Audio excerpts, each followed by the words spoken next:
வணக்கம் நண்பர்களே.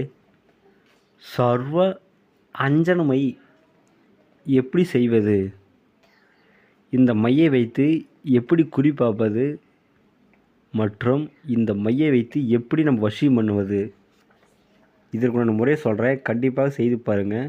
இதற்கு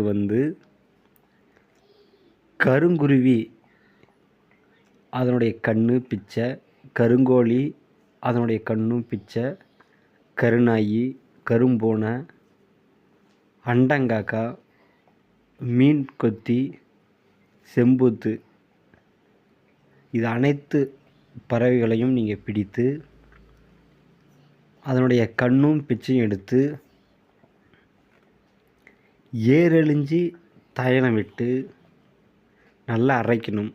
அதன் கூட கோரோசனை, பச்சைக்கற்பூரம், புனுகு, கஸ்தூரி, குங்குமப்பூ இது அனைத்தும் சேர்த்து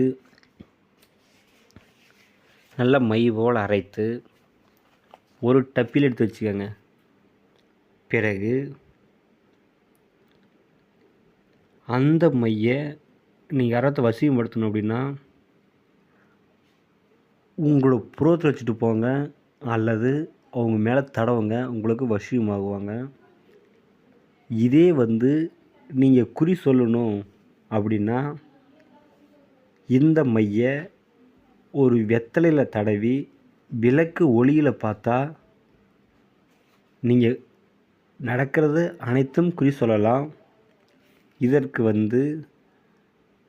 ஓம் அனுமந்தா ஸ்ரீராம தூதா ஹனுமந்தா வருக வருக என்று மந்திரத்தை நீங்கள் ஒரு 11 நாள் ஜபித்து அந்த மைக்கு சக்தி ஏற்றி வச்சுக்கணும். பிறகு நீங்கள் குறி பார்த்தா உங்களுக்கு அனைத்து காரியமும் வெற்றியாகும். அதே மையை நீங்கள் வசியத்துக்கு பயன்படுத்துவதாக இருந்தால் வசியம் மந்திரத்தை ஒரு 11 நாளைக்கு நீங்கள் ஜபித்து உருவேற்றி வச்சுக்கோங்க. கண்டிப்பாக 100% வெற்றியாகும். தோல்வி ஆகவே ஆகாது. நன்றிங்க.